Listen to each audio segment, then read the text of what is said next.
বন্ধুরা, আজকে আমরা খুবই মজার একটা গল্প শুনব। গল্পটির নাম হচ্ছে বুদ্ধিমান বানর ও লোভী কুমির। একবারের কথা, একটা নদীর ধারে এক বুদ্ধিমান বানর গাছে বাস করত। সে প্রতিদিন গাছ থেকে রসালো পাকা ফল খেয়ে খুব আনন্দে থাকত।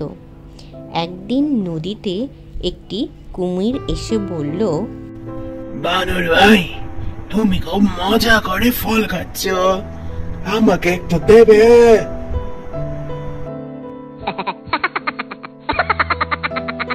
নাও কুমির ভাই, খাও।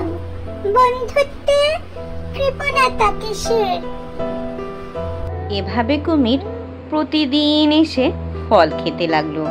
কিছুদিন পর কুমির তার স্ত্রীর কথা বলল।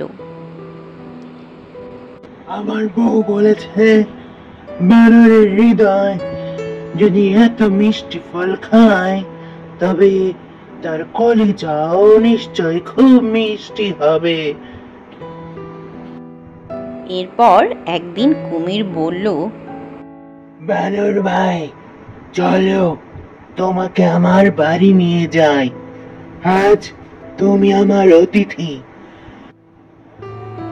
বানর খুশি হয়ে কুমিরের পিঠে উঠে নদী পাড়ি দিতে লাগলো।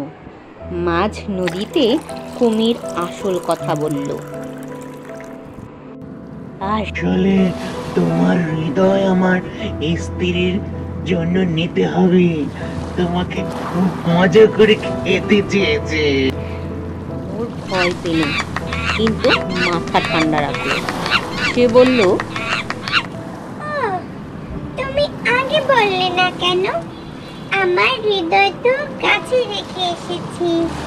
চলো ফিরে যাই, নিয়ে আসি, না হলে কি করে তোমার বউ খাবে? হৃদয় তো আর আমার মাঝে নেই। কুমির সরল মনে আবার গাছের কাছে ফিরে এলো। গাছের ডালে উঠেই বানর হেসে বলল, বোকা কুমির, হৃদয় কি আলাদা করে রেখে আসা যায় নাকি? যাও, এবার থেকে লোভ করবে না। দেখেছো লোভ করলে কি হয়? তোমাকে আমি আর ফলও দেব না। কুমির লজ্জায় মাথা নিচু করে নদীতে ডুব দিল। এ থেকে বন্ধুরা আমরা কি শিক্ষা পেলাম?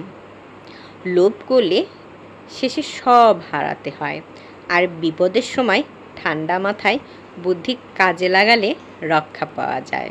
কেমন লাগলো বন্ধুরা গল্পটি যদি তোমাদের ভালো লেগে থাকে অবশ্যই আমার চ্যানেলটি সাবস্ক্রাইব করবে, লাইক কমেন্ট শেয়ার করতে ভুলবে না কিন্তু।